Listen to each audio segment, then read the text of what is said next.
Welcome everybody to the Video Marketing Office Hours. We're excited to have you. It's February 10th. I think this is what, our like 10th or 11th, maybe the 12th iteration of Office Hours. So Yeah. it's feeling pretty good. Mm-hmm. Let's go ahead and jump into it. Like Gabriel just mentioned, everyone, drop in the chat. Tell us where you're coming from, who you are. If you have any questions at the end, we'll conduct a Q&A. So we'll answer any questions there.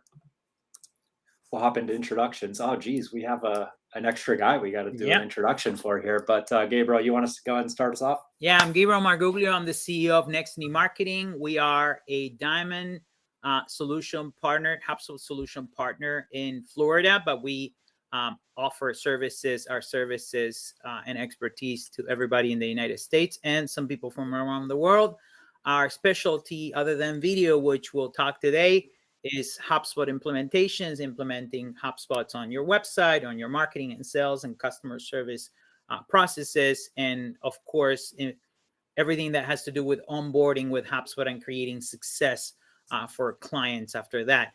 I would say 6-7 years ago, we made it one of our goals to actually make video one of our priorities, and we became a video marketing agency. We became Wistia partners. We started taking video very seriously, and that's the reason why we're doing this. We are running a HubSpot community video marketing office hours. We're running these events. We're running the video hub for the United States for the HubSpot user group, and also doing a bootcamp now, which we have some of our bootcamp attendees here on the office hours. So that's on the business side of things, personal side of things. I'm a father of 4. I have an amazing wife and partner, and never a dull moment in this house. We collect typewriters and cookbooks, and I'm also a drummer. So Aaron, do you want to take it from there?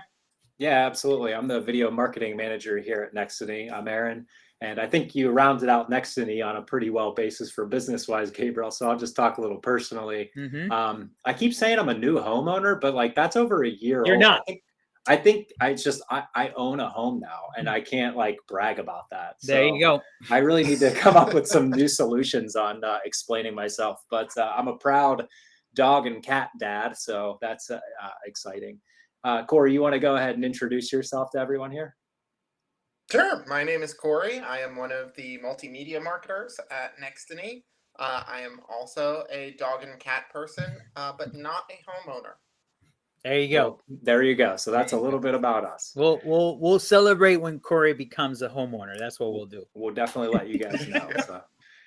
All right. So before we get started into the presentation, I want to mention the HubSpot Video Marketing Study Group. This is a group that we are organized on HubSpot. You can go here, join, and ask any video-related questions, whether it be about strategy, whether it be about shooting, really just anything, and we're there to help. So if you have questions and you're not here for the office hours, or if it's really any given time, you can pop into the study group. You can ask those questions, and we'll be there to help out and answer. And by the way, we got to 600 members, guys. So this is awesome. And people are asking questions constantly there. We're always checking these. And also a lot of people come from HubSpot Academy with their answers. So there's a lot of information being shared on a regular basis on, their favorite YouTube channels, people doing it right, favorite videos, best ways to do strategy, best ways to increase YouTube engagement. So a lot of great stuff being shared by the whole community. So I would totally recommend going there. We'll also share all the boot camps and all these videos that we do there. And this is also a great way to go beforehand and actually ask some questions if you want to add questions to these events. Right. And Corey just dropped the link there in the chat. So go ahead and click on that link and feel free to join the group if that sounds interesting to you.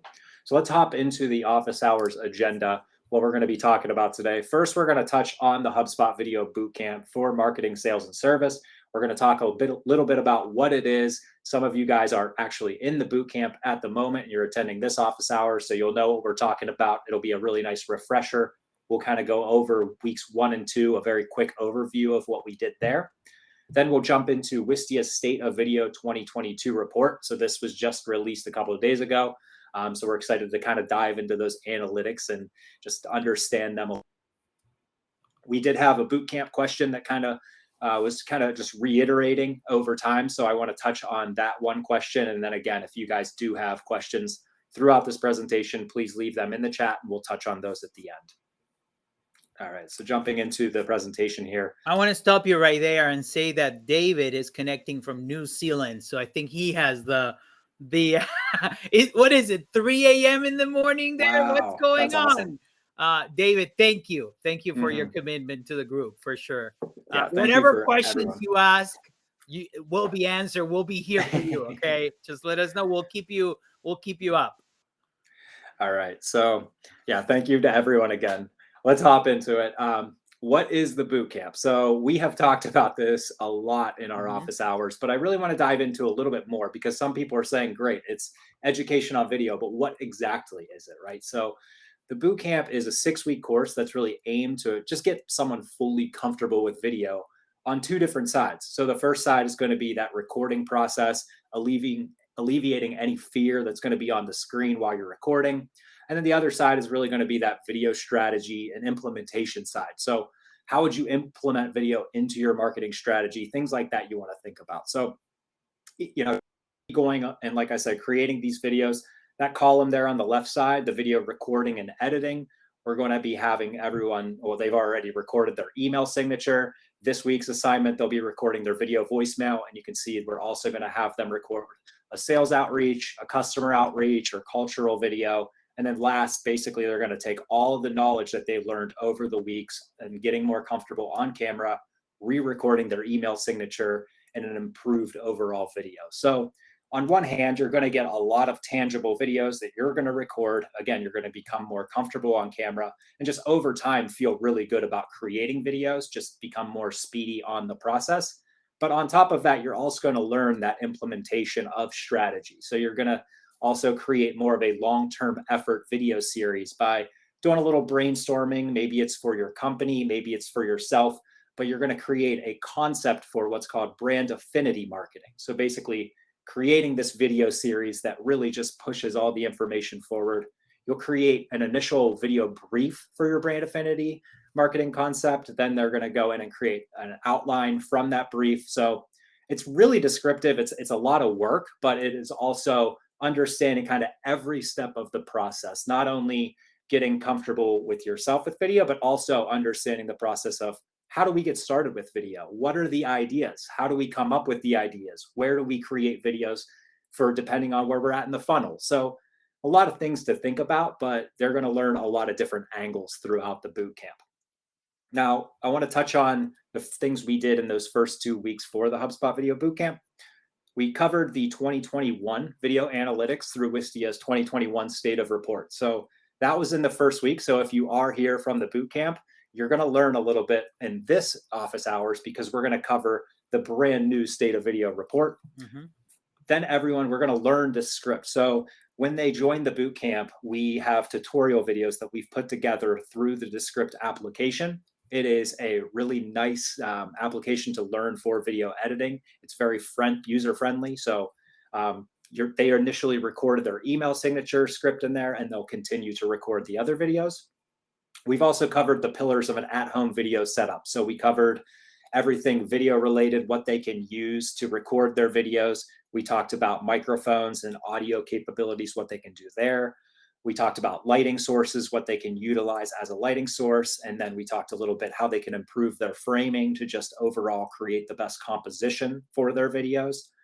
And then we did a little bit of brainstorming for brand affinity marketing concepts. So they're to come up with that concept, whether it be, for a brand, for their company, whatever that may be, and creating a brief and an outline that covers the goals of all their videos, the topics of their videos, and then the takeaways, everything that their viewers are ingesting. What do they want them to walk away with, the knowledge that they should be retaining. So, and by the way, if you didn't get to come to the bootcamp this time, we're going to do one in Q2. So you can subscribe on that, register on that link that Corey just shared, and you can get on the next bootcamp that we're going to do. So I know a lot of you are already in the bootcamp, and this is a good refresher. Everybody that is excited about doing this with us and recording video every week and learning strategy every week, we definitely recommend registering for Q2. Also, speaking of video equipment, if you want to sharing in the chat, Payne, I just asked the question, what video equipment do you use? It's always great to discuss this. We've always learned from people sharing this. And if you're trying to buy something, we can give you advice, and people can give you advice in here in the chat. So keep going, Aaron. Yeah, absolutely. Just through the office hours, we've helped out a lot of people kind of decide and make that decision on what kind of gear they want to get. Mm-hmm. We've also talked about the best camera that everyone needs to get, and that's just the one that they have, right? We've already talked about the equipment and everything. So yeah, definitely, if you have any questions on gear or just anything related to that, you feel free to throw that in the chat and we'll answer it at the end. But let's hop into Wistia's State of Video 2022, because Wistia went through data from over 330,000 accounts, and they analyzed 42 million videos uploaded to their platform in the last 3 years. So that's pretty impressive. They surveyed 600 customers to really find out what those customers are thinking, what they're planning for their video strategy. So these statistics come directly from that research. And the first statistic I want to touch on is goals with video. So what are everyone's end goals with video, right? The top goals that companies are having with video are primarily aligning with kind of that top and middle of funnel approach or effort. Driving brand awareness and educating audiences about products and services, that was kind of cited as the most important to the survey respondents. And now directly driving sales, sharing values through company culture videos, those were deemed a little bit less important as these years have gone on. So Gabriel and I actually touched on brand affinity marketing yesterday in the bootcamp class. And the biggest takeaway from this measurable is that brand affinity marketing is working, right? Companies are putting more emphasis on that brand awareness. They're attracting people to come look at them, but they're not forcing anything, right? It's just really building and fortifying that trust, that continuous video, as well as humanizing that brand to really just making it welcoming. So it's really interesting to just see these stats. And then moving on to this next statistics, videos uploaded over time. Wistia is reporting that videos uploads almost doubled when the pandemic started. So in 2019, we had 9.4 million videos uploaded. And then in 2020, it almost doubled there, right? We're at 17.1 million videos. So that's a huge jump. And then initially, you might look at 2021 and go, well, wait a second, it's a little smaller. Is video in decline? But you need to look at the overall picture, right? Video uploads during the pandemic doubled in that 1 year, but then it held pretty steady throughout 2021. So that really just means a lot of companies that implemented video, they saw the positive effect that it had on their strategy, and then they really just decided to keep it as a permanent investment for their business. So those numbers are holding really steady, indicating that video is just permanent overall within the business strategy. All right, jumping into this next slide, what types of videos are companies creating? And it's kind of interesting because it just reiterates what I just was talking about there. You saw in the past, people are creating more product specific videos or creating product demos, webinars just like this. So having a live audience to provide education through that, tutorials or company. But you do see that shift. What types of new videos do companies plan to create? And the top one is original brand series. So it really just, again, drives home the concept that brand affinity marketing is not only working, but now people are realizing it's working and they want to implement it into their own strategy. So brand affinity marketing is definitely the way to go. Now moving on to some engagement. So average engagement versus overall length. This metric really hasn't changed much over the past 3 years. And engagement rates kind of stand identical to that of 2019 across video length. So while there was just a ever so slightly decrease in 2020, stability is a pretty good thing here. So because average engagement rates by video length have been so consistent year after year, you can feel pretty confident in relying on these benchmarks to assess video performance. When you're evaluating your own engagement rates, really keep in mind that the different things affect them. So for example, a longer video will usually have lower engagement than a smaller biteable piece of content. So that might be okay.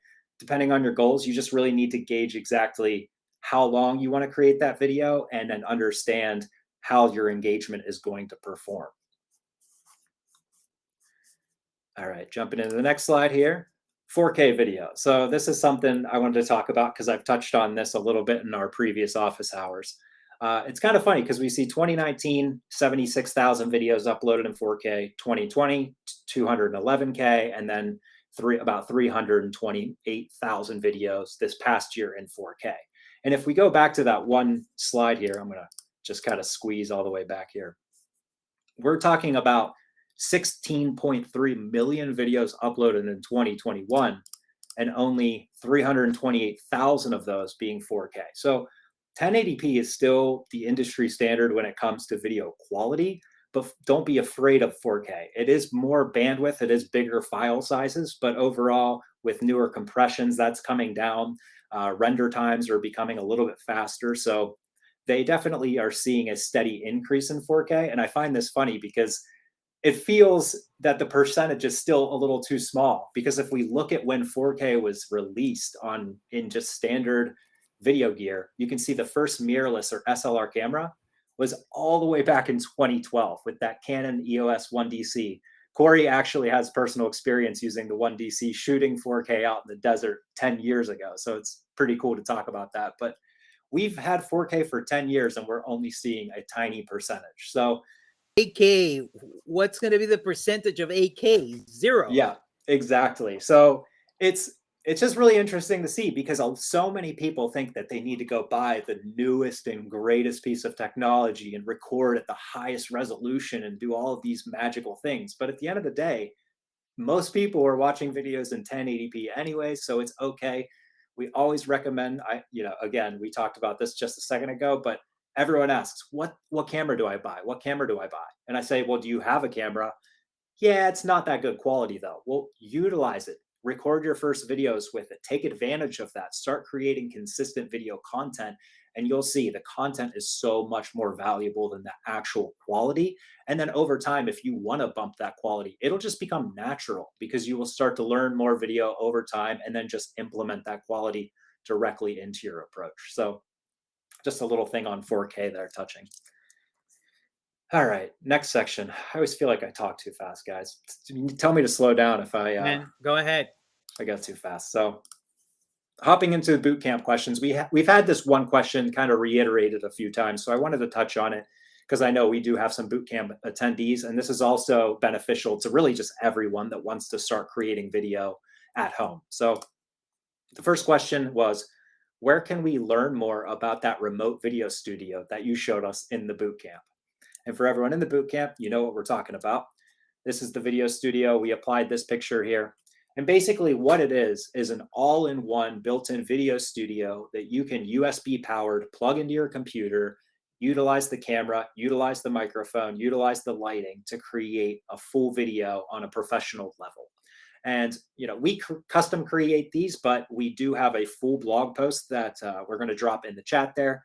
Yeah, it looks like Gabriel just did that. So you'll be able to go to this blog post, kind of just step by step, see how it was built, understand exactly all the components to it. It's relatively simple. It's got the camera, the mic, the light, and that's really it. So it's a great tool to utilize. And the best part is you can take that camera off of it. So if you want to go out into the field and record any video outside, get some B-roll shots, you can do that, bring the camera back in, plug it back in, and it'll work just as effectively. So that is our video studio. I just wanted to touch a little bit more on that. Why is this video studio better than having the camera in a tripod? Sometimes we don't go through these specific questions about the video studio. Tell all of us, why should someone put this together with the decoder and that connects into the computer? Sure. What makes it better? It's just an all-in-one approach to video, right? Because you don't want video to be complicated. You want to really ease that mindset and make sure that video is as simplified as possible, because so many people want to get into it, but they might feel overwhelmed with all those technological challenges or humps that they're going through. So something like this really just eases that entire process, and they're able to plug it in. It's basically a plug and play and record. And not only are you, improve or easing that easeability, but you're also improving the quality, right? It's no longer that webcam camera and the webcam or audio or built-in microphone into your laptop. It is now a professional camera. You got a professional microphone, and it's all built in one.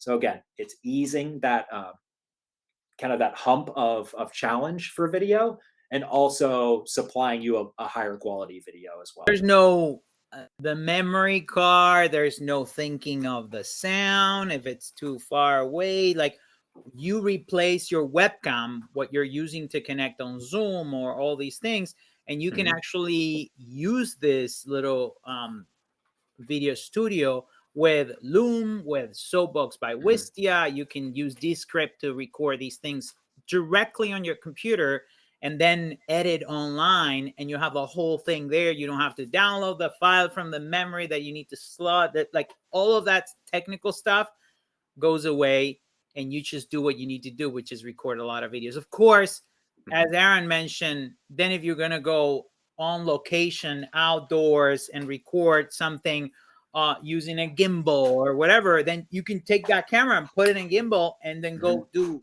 professional photography and videography out there. But this kind of like replaces your webcam, so you can do more of this.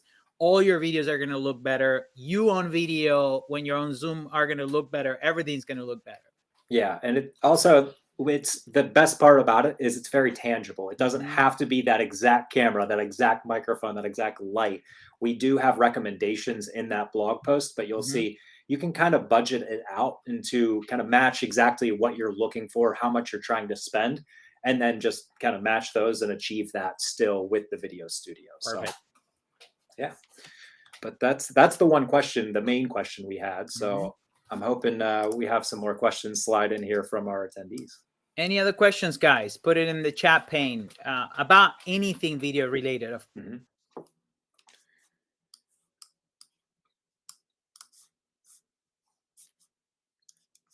Just scrolling up to see if we had any questions we might have missed here. I'm still confused about hosting.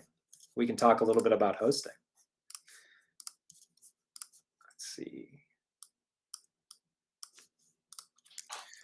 Amanda, are you confused about which tool to use, how to use them? I think you mentioned Wistia versus Vidyard. We have a Wistia versus Vidyard video that we can share. Maybe Corey has it, or I'll try to find it too. But we have a Wistia versus Vidyard blog in our website. Hosting is important when you want to track and measure success, right? So you can host everything on YouTube. It's free. You can put it there. You'll get some analytics, and then you can embed that on your website.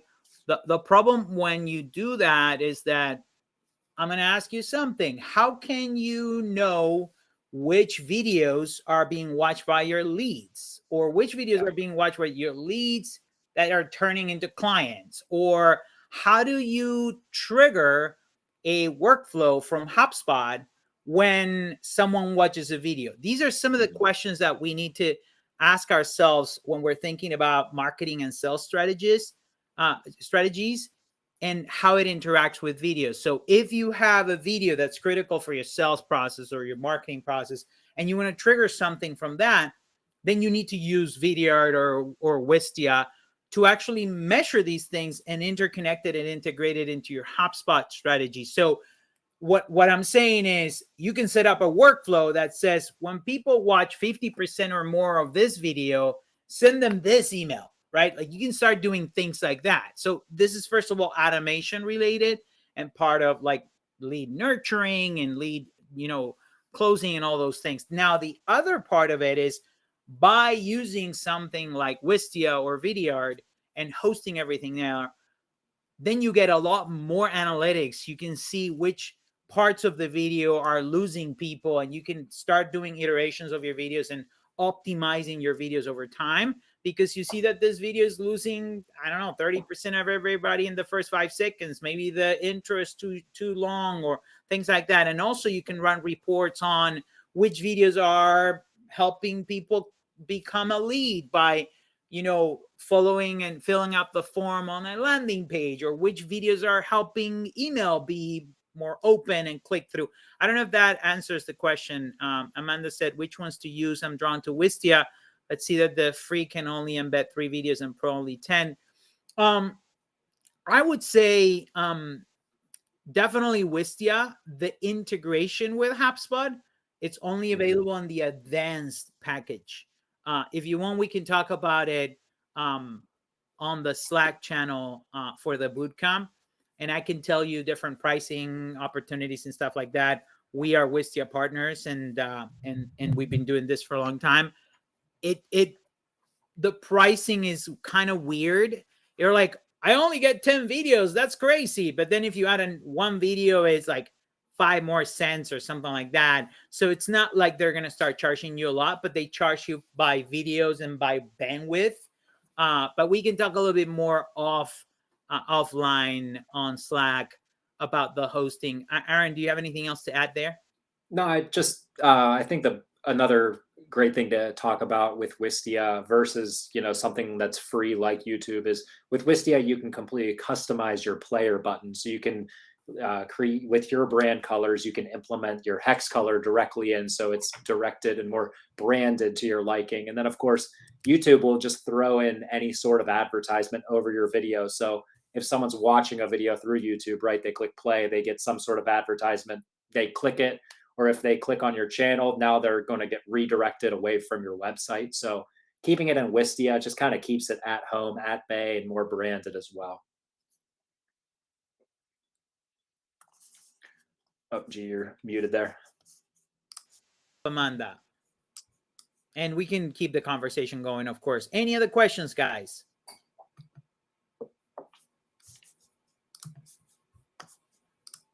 If you host on Wistia, do you also... Great question. So that's a great question. If you host on Wistia, do you also put it on YouTube? Why would you put your videos on YouTube?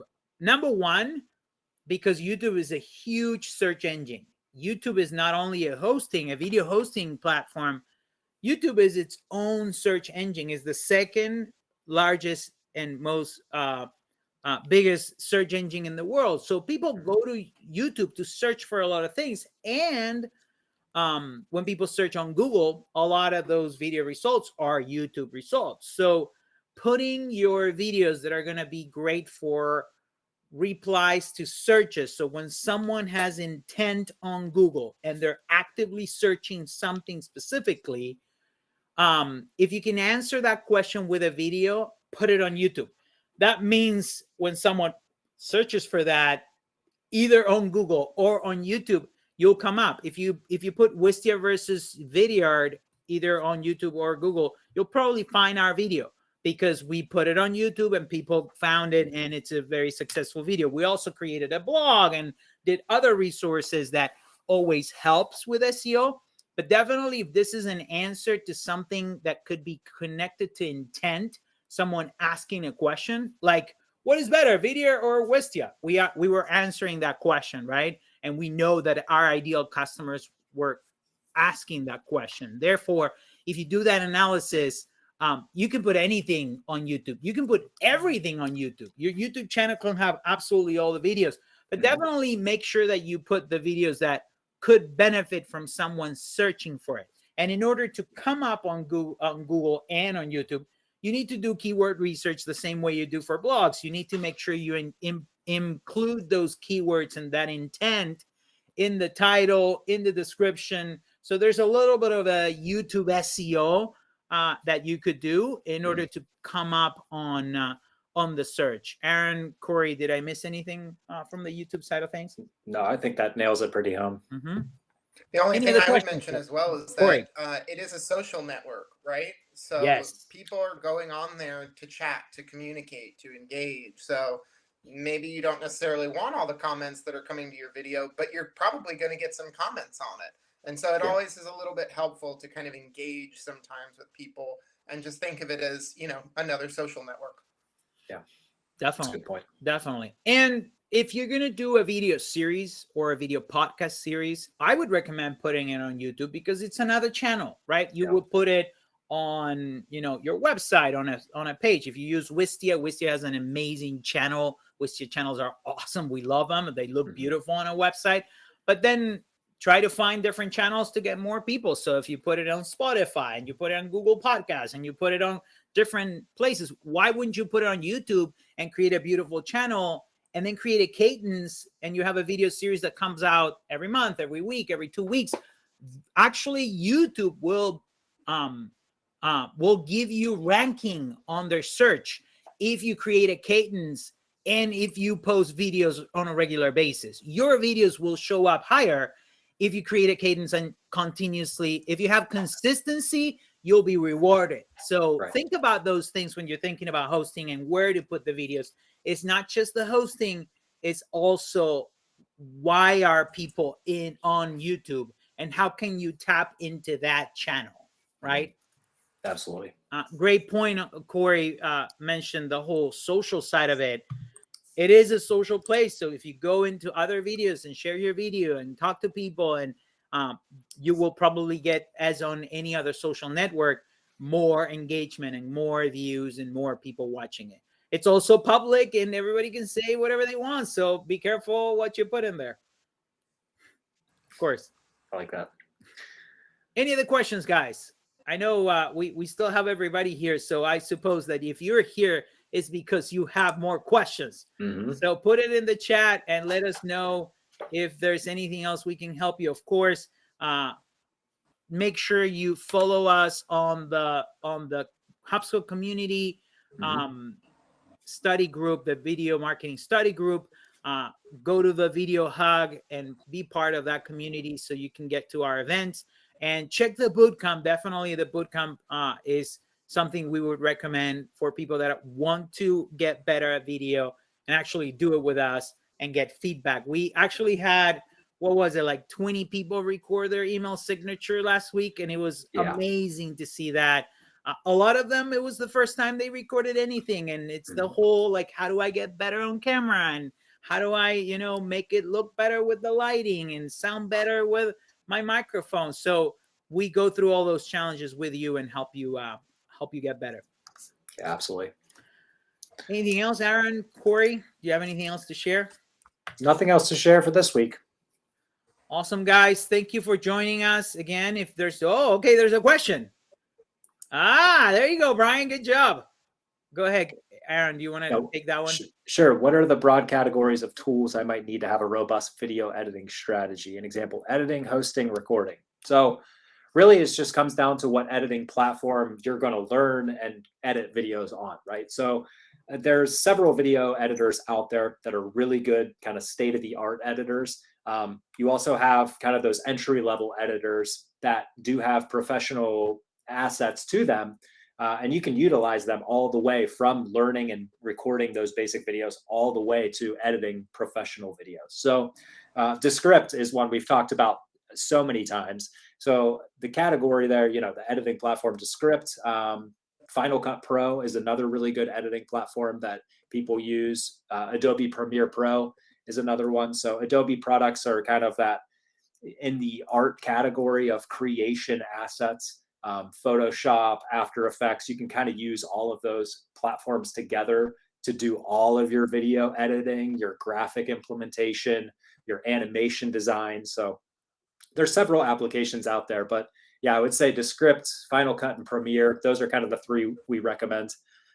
There's kind of high level editors out there as well. I know, Corey, you're a certified Avid editor. So that's kind of your more of like that Hollywood industry editor platform. So if you're really looking to kind of bump up to that next level, that's a great option as well with Resolve, DaVinci Resolve. So yeah, Aaron, do you want to talk a little bit about Wave? We used it in the past. It's more of an easier platform that lets you create social videos and things like that. Amanda, if you want to get into more editing, I would say go into Descript or go into more of the in-depth editing softwares. Yeah. Wave will definitely help you create videos without having to learn much about it. They have their own templates and you can do simple editing, and they have their format for Instagram and format for Twitter and all that stuff. So it is a great tool. It is limited though. Yeah, they have a lot of preset stuff you can create, and you can create really cool graphics and designs for social platform videos. But like Gabriel just said, it is a little bit limited. You don't have necessarily the multi-track editing that you can do in something that's more of a standard editor like Descript or like Final Cut or something like that. So, Any other questions, guys? I'm going to share that Wistia versus Vidyard blog that we were talking about in case you want to check it out. I'll put it right here on the chat pane. Awesome. So you guys can check it out. We did a video explaining the different aspects of it. Thank you, everybody, for connecting today. We'll see you in 2 weeks for another video marketing office hours. And Aaron has something else to say. I'm going to cut you off one more time because we just had a question come in from Debbie. She asked, is Canva good for editing for super beginners? And absolutely, yeah. Canva is another platform just like Wave where you can create those social media videos. You can create those graphics with all their presets. They have music you can implement in as well. But again, that kind of is limited to where that multi-track editor, that's where you really lose that. And you can't implement all of your own video into it so much. So it is limited, and we would recommend looking at an application like Descript because that'll open up the door and be a low learning curve, but also give you the ability to do fully functional edited videos down the road. Try Descript. We've been talking about Descript so much, and the more we try it, the easier it is, and it is so easy to create videos and then edit them. Of course, it's a very English language oriented tool, so I'm going to say that if you have a strong accent like me, sometimes it's not perfect because the idea is that it reads it tells you in a script right next to the video what you said, and then you can edit the words, and it helps you do like visual editing, which is super easy to do. But if you have a strong accent or if you're not using English language, it's a little limited for now. But if these videos are going to be in English, and you don't mind fixing a word here and there every once in a while, then it's amazing. It saves you so much time. And it also has great features like studio sound, which with one click, it fixes your sound to a magical level, which is like if you were in a studio with the best microphone and no sound and everything, that's what it sounds, even if you're recording it with your iPhone. So it's pretty amazing. Yeah, it's really awesome. Awesome, guys. Thank you very much. Any other questions? I'm not going to assume that there's no questions because you guys are killing it with the questions today. So you're welcome, Amanda. And thank you everybody for connecting today. It was a great office hours. Let's connect in 2 weeks. If you're in the bootcamp, go do your homework. We have a lot of homework to do. If you're not on the bootcamp, check it out. And we'll connect in 2 weeks again for office hours. Thank you, everybody, for connecting, and have a great weekend, okay? Take care, guys.